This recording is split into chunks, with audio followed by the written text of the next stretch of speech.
and welcome. It's lovely to have you here in Bucharest as well. And I'm very much looking forward to having this short conversation in the context of our partnership between Bucharest District 2 and Trondheim.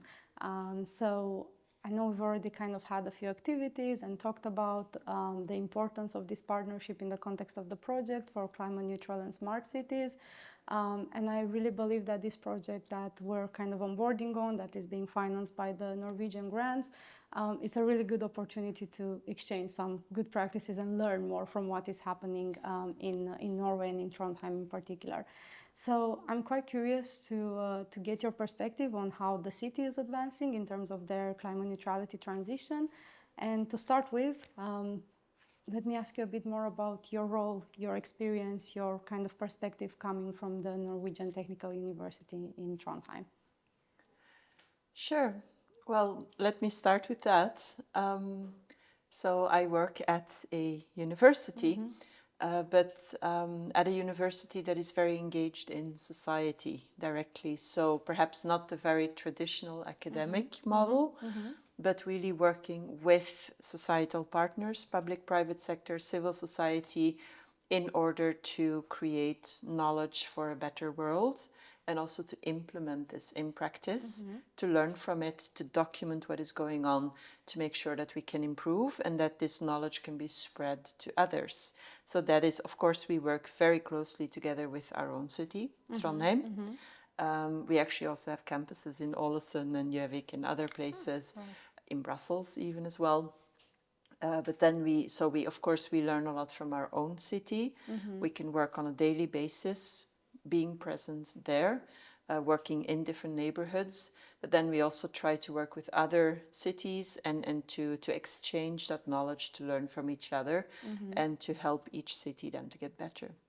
Right, so it's a very practical experience of the academic world rather than the theoretical that we're perhaps more used to here in Bucharest. And what is your role in that context? What have you been working on in the last couple of years? Well, I'm leading this center on smart and sustainable cities, and so I'm located at a faculty for architecture and design. Okay. But of course, only then architects, planners, designers, so they're very important in the transition, but it's not enough. So we work with basically every discipline at the university. So all of the faculties, groups, both research, innovation, students, to generate knowledge. So it's not just that we work with municipalities across sectors, across departments, but we try to do that ourselves as well within our organization. So for many years now we set up a structure where we work across different disciplines. We try to bring that knowledge together and then to see how we together can help cities and communities. So that is, in a way, we also experience, of course, that there can be challenges. Sometimes we talk about, we use the same words, but we mean something else. Or we think we disagree, but actually we agree. We just use different words for it. But that in fact is something that allows us, I think, to help a lot of cities then as well. It's not like a dogmatic, we wrote a publication, now you should be doing this, but it's something that we ourselves also are working on and we build up, and that we've discussed with Trondheim for a long time, for more than 15 years. It's very important to build up a relation first, to listen to each other, to experience what is being done in practice, and then to find ways to improve it. So not, here's a project opportunity, we need a case, now you should join this, but to have regular meetings, to talk, to know what is going on, and then look for opportunities, windows of opportunity to improve. So that is what happened with the Climate City contract. We already had an ongoing cooperation, we had different projects, and then the Climate City contract came up as an opportunity, the whole mission on climate neutral and smart cities. So we support Trondheim in any way possible. whatever they need, we try to provide. So I hear from you that there's a lot of dialogue, which and a lot of interdisciplinarity in a way, which perhaps is not something that it's that often found here in Romania, or that we're just kind of getting started with it. So I'm quite curious, in the context of the Climate City contract, this dialogue, this kind of collaboration that is happening, and I'm hearing from you this happens with the academia, with the public, with the private sector even. Who is or how is this managed? How is this orchestrated? And who kind of brings in or invites the different people at the table? How are kind of agendas being united, so to say? Because it's amazing when it happens, but then also the work behind making this happen sounds like it's quite a difficult thing, knowing it from experience, so to say. Well, it is, so we support, but it is the municipality Right. that is driving this. And so luckily they had people, and then one person in particular also who is really a driver for this. So they've set up workshops both within individual sectors on different challenges that needed to be addressed, but then also a lot of workshops across different sectors, just bringing together from public, from private sectors, civil society, grassroots organizations, to have then conversations about, well, what does a climate neutral Trondheim look like? What is it each of us can do from our organization, and how do we put that together? So they've worked both top down, bottom up, and everything in between. And it's the municipality that has been this driving force for bringing people together. So we support it, but it's just a supporting role, in fact. Okay, so it's both getting people aligned on a vision, and then also kind of thinking at a systemic level of trying to get everyone in around that vision, basically. And one very important thing, we can go more in detail on it afterwards, but a very important thing was a climate city contract is not just about climate. It's not just an environmental department that works with this. It's not just about energy, mobility. Of course, those are very important. But then it is also, so there's a danger then, if you would think like this, there's a danger that you just look at this little slice. You know, energy, mobility, infrastructure measures. And what we've been discussing a lot, and what the municipality really has managed to bring forward, is that we need to look at this like 360 degrees. So yes, energy, mobility, very important, waste management, etc. as well. But then it's also about healthy living, social, cultural, economic conditions, governance, and all of this combined, and even the interactions between those that are going to bring us to climate neutrality. If it had been a matter of just doing the infrastructure, energy, mobility infrastructures, we would already have done it. So it's exactly this complexity that makes it difficult, and that is why they've invested a lot in bringing all of those different organizations together, having also discussions at different locations in different settings, one by one, and with everyone together. They even then organized a workshop where not the the municipality itself, but also each of those organizations that is supporting were brought up to the stage to explain how they are going to contribute, what is their commitment to the Climate City contract repeatedly. So every month having a workshop where people that are supporting this can go on the stage and tell to others what they are doing, inspiring others to follow suit. So, and I think it's that mechanism of engaging, inspiring, and of course also creating the plan for it, and that iteration between input and then upgrading and updating the plan, that has led then to the Climate City contract being submitted to the to Net Zero Cities and the European Commission in September. I love what you're saying. Sounds like, I mean, it makes it so visible and so easy to understand that it's such a huge process, and it's actually, in a way, it is what we're talking about when we're talking about innovation. This is innovation in the making, this way of working, essentially. Because if, as you said, and I really liked how you put it, if it was only about the climate, the energy, the, I don't know, mobility and all of this, then the solutions are quite obvious in terms of the infrastructure and stuff. So you could have just implemented it and that's it. But actually there's so much more happening in the background or happening around it that needs to incorporate the people who do this, the people who use certain things, the kind of the whole of society. So with that, I wanted to bring it up to the topic of where Trondheim is sitting within the climate city contract and the challenges you're facing. If we're talking about some of the maybe the priorities that are laid out in the climate city contract or the challenges that you think are most important, what are some of the areas that the city is really kind of really focusing on and trying to engage the whole ecosystem around? Well, the 5 main areas are exactly within that environmental slice. So, well, energy, but in terms of energy, it's mainly so energy systems. So not just renovation of individual buildings, for example, but looking at the whole system. So also the power grid, heating systems, etc., and how to optimize these. Also with more local renewables coming in, so how can we optimize the energy system in different parts of the city in order to give the best results?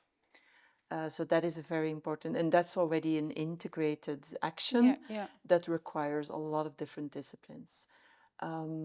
Similar for mobility, of course, reducing private cars, but also improving charging then of electric cars, but also looking, for example, at parking spaces. So how much space in the city is actually used for parking spots? What happens when more and more cars become electric, but not small electric cars, but large electric SUVs, requiring bigger parking spaces, requiring more space in the city. So looking again from different perspectives at mobility. The same for waste management. It's not just how we manage the waste, but how we prevent waste from being generated. So also a circular system, reuse, reduce, repurposing of materials, of products, sharing of services, so less people buy something. So again, looking at that system. And then, of course, nature, a very important one.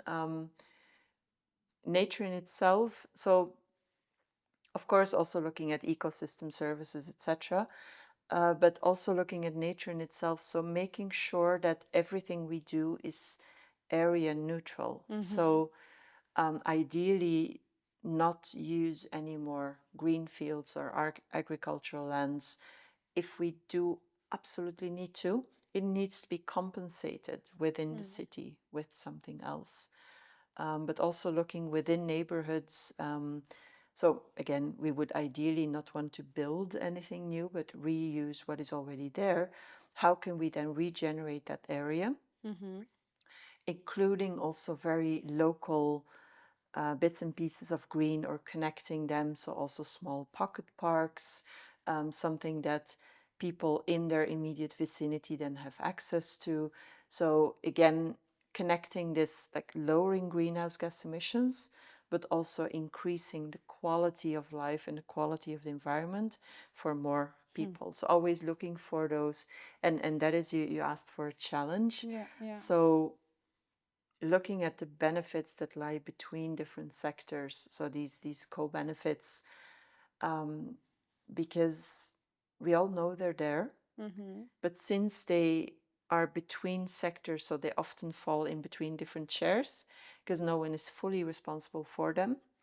They're not integrated in strategies. They are difficult to measure. And so who's going to be in charge of that, and how can we, ideally we would want to be able to quantify that and monetize that, so that it can weigh up against energy efficiency, or because we can calculate the cost of energy efficiency. We can't calculate the cost of or the benefit then of a cultural actor being involved in a mobility activity to get more people to bike or to walk. So you see that the positive effect is there. It's very difficult to quantify or even put a price on it. So then it often doesn't get taken into account. So how do we do that? Can we, as a university, help document? Can we put numbers on that, or can we qualify it in some way that decision makers can take into account, politicians, investors, real estate developers, so they can use this in their further work? And I'm curious, when you're talking about this, is this a sort of a new approach that is being brought about with the way you, the municipality, and kind of the ecosystem are approaching this climate neutrality transition in the context of the climate city contract? As in, I imagine a lot of the activities in these topics have already been happening for a few years, right? You've had projects, you've had initiatives. What is different with the way the process has been set up and has been managed in terms of the climate city contract? You talk about this this effort of trying to quantify something that is oftentimes quite hard to quantify. Apart from this, or within this, are there any other elements that the climate city contract kind of brings anew compared to the initiatives and the process and the workings that you've had on these topics up until now? Well, documenting it. Okay, So not just doing it, but documenting it, and documenting everything. So not only the quantifiable parts is very important. In addition, so I would say, yes, a lot of these activities have already happened, but we would want to make it a more structured approach, so that this is mainstream. So this is the new way of doing normal, it. I wanted to say, but okay. So often the initiatives before have been because there was a project, or because perhaps a person or someone has been driving this, and then as soon as the person perhaps shifts jobs Position, or the project ends, the measure just disappears, or it's a one-off thing. So we want to make it more structured, because not everyone has access to this kind of support. So we want to make it something that you can expect, that is the usual way of doing things. And for this, of course, we would need to be able to document that it has a positive effect, what it does. So what kind of value does it create for different types of stakeholders? And also there, I think, going from investment cost here and now, to the value it creates for different stakeholders is a very important transition. And actually, that is, it's not something we came up with, but we had, before there was the mission, we had a project that ran over several years with the municipality of Trondheim, and with energy providers, mobility providers, digital companies. So we wanted to create positive energy districts. So neighborhoods that generate more energy than they consume. And in order to do that, again, we needed a lot of different types of partners included. And both, so from the public sector, academia, but also from the private sector. And originally we thought, okay, so the private sector is also paid by the European project to do something. So they became part of it. But after 5 years of project, when we asked the private sector, well, what was in it for them? What did they get out of the project? They said, well, of course, we learned a lot of things that we can build into our business models. But it was actually one of our private sector partners that said exactly this. We went from just direct investment costs to value creation. Through this cooperation, also new forms of public-private partnerships, new forms of business models, looking at this in a different way and seeing that it's not then only the energy investment costs, but it's then the combination with something else with the neighborhood perspective, the people perspective, that actually generates more. In the end, it generates more value and more money, perhaps also in terms of a better reputation, or property being more easily rented to someone, or being more attractive for people, being able to set up a restaurant locally because people like to use the area, so people using the area makes it easier for a restaurant to open up there. So looking at all of these things combined was something that they had an opportunity to test in the project. So, and that was just one project. So we hope actually that the Climate City contract makes a framework and a structure for doing this across the entire city, with a lot of different stakeholders involved, and that people, it could be companies, but also local communities, see that, okay, this is actually an open invitation for us to bring our ideas, for us to test them, and to see if we could contribute as well. So I think that's exactly what the Climate City contract is. It's an open invitation for social entrepreneurship, youth entrepreneurship, artistic entrepreneurship, any kind of anyone. Yeah, it gives people ownership of the transition. It's not just something that a few experts have described in a report and now it's going to be executed and they know best, but it's an open invitation to the entire population, as professionals, but also just as inhabitants to contribute. It sounds like it's a living structure in a way. It's growing and evolving. And also I love the fact that you talked about this, well, this public value that I feel here in Bucharest, we're still somewhat trying to shift this perspective that if you're from the private sector, then investing in something that's of a public value, then also obviously brings you about benefits, but maybe not in the expected ways of direct financial returns, but maybe in the longer term, it actually has a positive impact.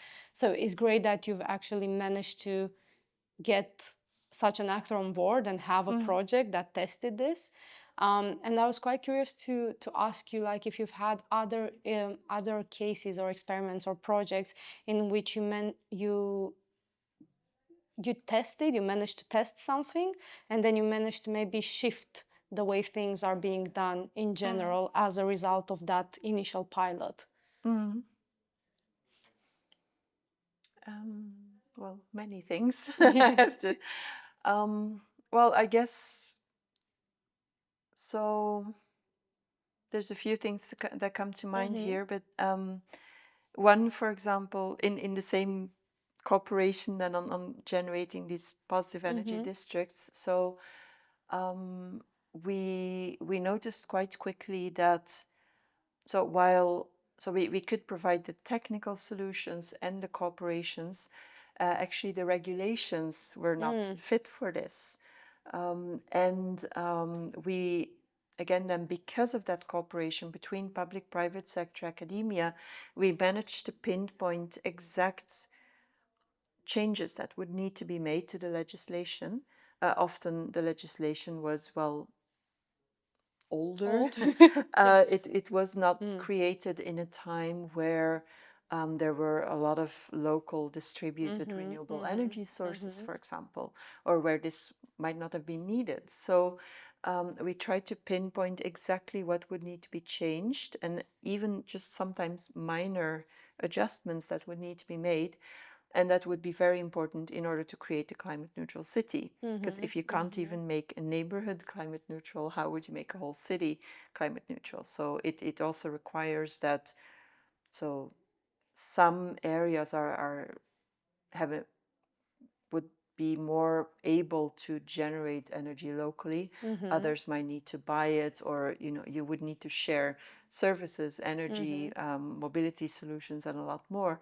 But if the regulation says you cannot share and you cannot buy and sell from each other, then that creates a problem, of course. So it was not the intention even of the regulation to forbid this. It's just the unintended consequences of So because of that cooperation between public, private sector, academia, we managed to be very precise in pinpointing what would need to be changed. And then we started a dialogue with the authorities, national authorities, to try to have this changed. And we even managed then to get the support from a lot of other local regional authorities, other companies, chambers of commerce, etc. So just this, it became like a big alliance, uniting different organizations that otherwise would be in conflict with each other or that have, well, opposing views of what needs to be done. But this was something that everyone could agree upon. Collective goal. Yes. Oh, yes, it's a kind of also collective intelligence. So instead of discussing something we disagree about here, we managed to make the conversation about a vision, something we all want to achieve, and what would be needed in order to get there. So we managed to make it more about the pathway to get there rather than our current differences here. And I think something like this would be very important. So that is what we learned from these types of cooperation projects, and that is what we take with us as well. And there, you asked before about the role also of a university then in this, and I think it's exactly this. So it would be very difficult for one individual company or even a municipality to just set up a large corporation like this over time. That requires a lot of investment in resources, human resources, others that they might just not have, or perhaps they don't want to take the risk of this. But as a university, that is exactly what we can do, and we are also considered to be neutral ground in a way. So we generate knowledge. We don't have a particular stance, pro or con. We don't have a hidden agenda. Yes, we're not trying to sell a specific product. So this is a role that we can take. And luckily then, I know that not each university would want to do this, but my university supports this type of role. So that is something that we also want to even expand. And which is then really well fit with the Climate City contract. So both generating that knowledge locally, supporting the municipality and the private sectors and cultural sectors, etc., in generating solutions, but also learning from it and then feeding that information into those bigger national and European support structures. So how can we adjust regulations and standards, education, in order to make it easier for everyone to do this work? So it's also a role of facilitating, essentially, and kind of being the middle ground and the connection between all of that. That's really interesting, because from what you're telling me is like this collaboration and this I'd say intentional collaboration, because it's designed. It's almost like it's the Climate City contract almost brought about a really good governance structure for what it means to basically transition towards climate neutrality. On one hand, you've talked about the example of it creating new value, so kind of the public new value, but then also in this case you're talking about essentially optimizing the way processes have gone in terms of legislations and making them go easier, go better, work in a more of a flexible way that serves the public and the needs.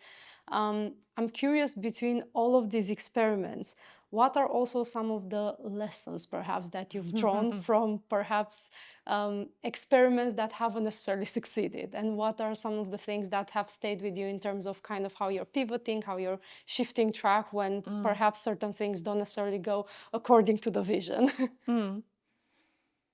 Well, usually things don't go according to plan. I think that's the one thing they have in that's the common. beauty of innovation. You're experimenting. Indeed, yes. And so I think it is, if we focus too much on a specific solution we want to implement, it can easily go wrong, because then, so what we try to do is work more with the process. Because as said, yes, so it could be that a company that originally was on board rethinks its position and suddenly they are out and you need to find an alternative. It could even happen that, let's say, if we work with the municipality on a specific neighborhood, it has happened that, well, the neighborhood also has a democratic mechanism, perhaps a neighborhood committee, and originally they were in favor of working with us. Yeah. And something changed, and the year after, they are no longer willing That's to about cooperate. working with people. Yes, and and they have a vote, and they say, no, sorry, Yeah. or for several reasons, we cannot do this. So then you need to find a different neighborhood, perhaps, to work with. Or yes, we, with the best intentions, we test something, and actually it has really negative consequences for a specific group of stakeholders, and we didn't take that into consideration on beforehand. So you need to, that's why I mentioned earlier in the conversation, this, it's a lot about communication, about building a relationship, and having, not just having like meetings with a set agenda and a structure and now we're going to do this plan, but it's also a lot about talking. Resonating one-on-one. Yes, Yeah. in fact, so because then you get different type of information. We also see, for example, then in Trondheim, we have, well, in Norway, in fact, we have a program that really works with regeneration of neighborhoods, but from a social sustainability perspective. So working with vulnerable areas to see how we can strengthen social sustainability locally. And it is driven by a municipality often, but also with other types of local stakeholders. And by the way, this type of program, connecting it to a climate city contract, is really valuable because exactly it builds this social relation, this ecosystem, which you then can use also to find better solutions for climate neutrality. But it happens quite often that such a neighborhood, they say, well, but we only see the municipality when they want something from us, or okay, now we're going to do a workshop, or we need a report, or we need something.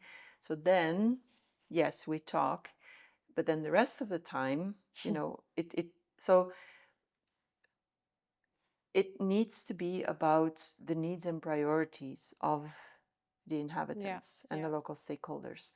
So they need to feel that that is being put front and center. And then it's up to us to find out how those needs and priorities can be aligned with climate neutrality. So where do we find those solutions that give us lower emissions, better quality for all of those people?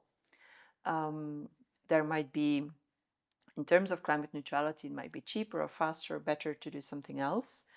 But it needs to be adopted by the people. Yes, indeed, and not just adopted, but so if we can make a process where we start from the needs and priorities, we understand what that comes from, because perhaps people also are asking for a specific solution, but it's not about the solution itself. It's the need or priority that underlies this.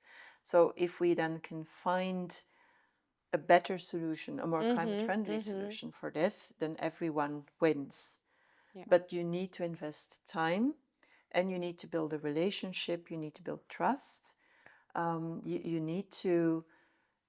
So another example is, so Norwegian municipalities, they, when a plan is being created, they invite people from the very early stages to give feedback on this. They organize meetings, town hall meetings, where they invite people in to give their opinion. Now, fairly early in such a process, most people don't understand what the plan is about. You need to be an expert in order to understand this, or it's a lot of pages of text, a lot of numbers. And so people are... It's not really interesting even. Exactly. So the people you want to reach will not be there.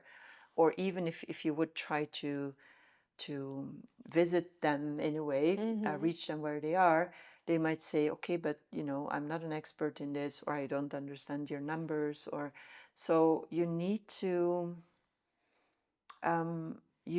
create a process and a setting where people feel confident and where they feel empowered to engage in such a process. So you can't just say, oh, I have a workshop now you should come in and we do something. So it is, again, building that relation over time, and finding easier, like very low threshold ways so that people don't get insecure that, oh, but I might not understand a specific word or a technical term, or so. For this reason, actually we also create games, or sometimes like easy card games or so, with words that are just like everyday used words by everyone, so we try to make it easy for everyone, also from different ages, different societal groups, to engage, to play the game, and so to bring their concerns, their needs and priorities, and then look at how we could solve these or accommodate for these within those climate neutrality plans. So it requires more time. But you do get a much better solution. So otherwise, if you try to go too fast without support from the people, then you might have gone fast, but then you get a lot of resistance. So and you need to build common ground and using that common intelligence. And I guess that's a kind of summary. So people are experts at their daily lives. They know best what they can and cannot do, or how to use their everyday physical environment as well, or why a service doesn't work for them, or so. So then it's not about, oh, but you just don't understand, or so it's okay. So they do this on an everyday basis, so they know best what works, what doesn't, and why.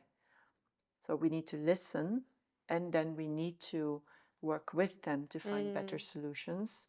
And then, yes, getting, climate experts in and to see how those solutions could be climate neutral, and ideally not just climate neutral, but resilient as well. Regenerative. Yes, and regenerative. So, but that is, it's nice that you bring up the word, because that's exactly we don't just want to reduce emissions, we don't just want to go to zero, but we want to make the neighborhoods and the cities better than they are now, better fit for more people, quality of life, quality of their everyday environment, so that this really is a place where people want to keep on living, and working and visiting, etc.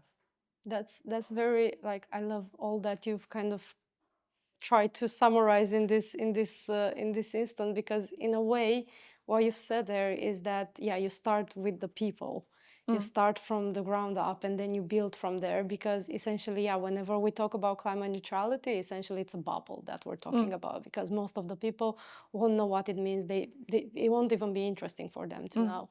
And I guess reflecting on what you're talking about there, it's a lot about the design thinking, right? The human-centered design thinking methodology of, you actually start with their needs, you get to the root cause, and then you actually solve for the root cause, because otherwise you risk only solving for the effects, and then the root cause actually popping about later and ruining all of the plans.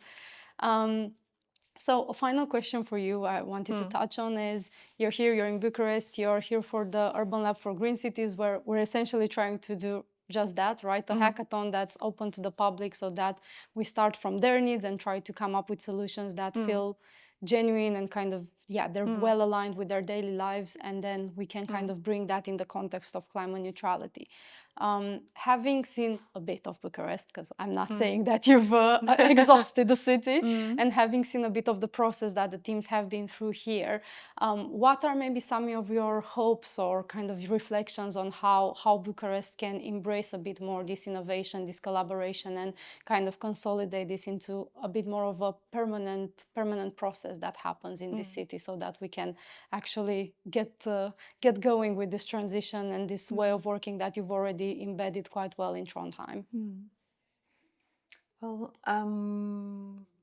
two things perhaps. One is, it's really nice to see so that there's so many different types of people participating. So it's not like, oh, these are all students. I mean, that would be great, but so this diversity of people, so different ages, different types of people that are participating here and that are discussing together. So basically all of them come with an idea of how they could make the city better or how they could help the city towards climate neutrality. And I think through this process and also all of those individual ideas get like mashed around and lifted into something more that none of them could individually have done. So that this urban lab creates that setting. So that's basically very similar to what we would do in our city. And then also, of course, that they get support afterwards for further developing this idea and even executing it.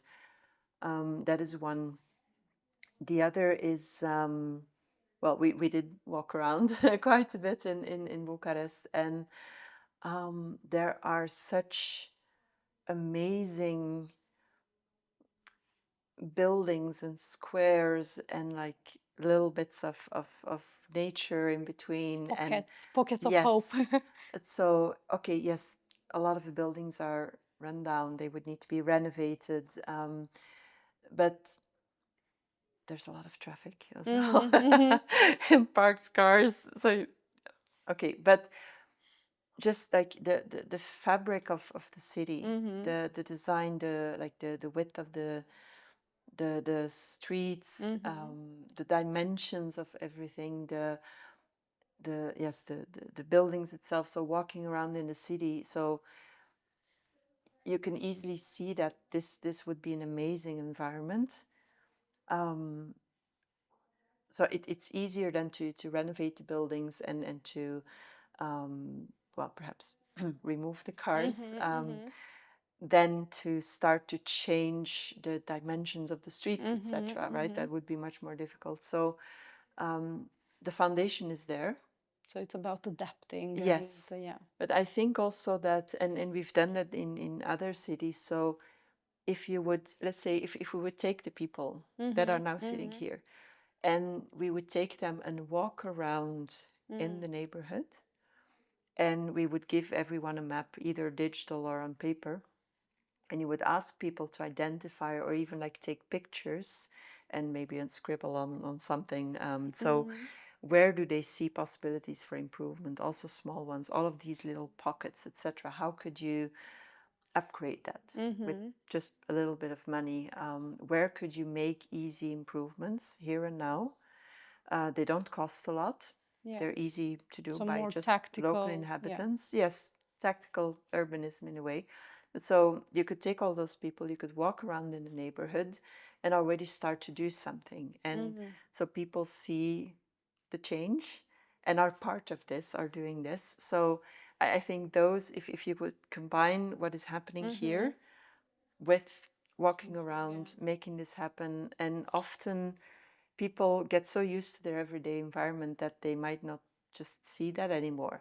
So often when someone comes in from the outside, or they can show visitors what it's like, or so this little spark from outside to perhaps revalue their own environments and seeing what could be done, and also being able to discuss and see a pathway forward.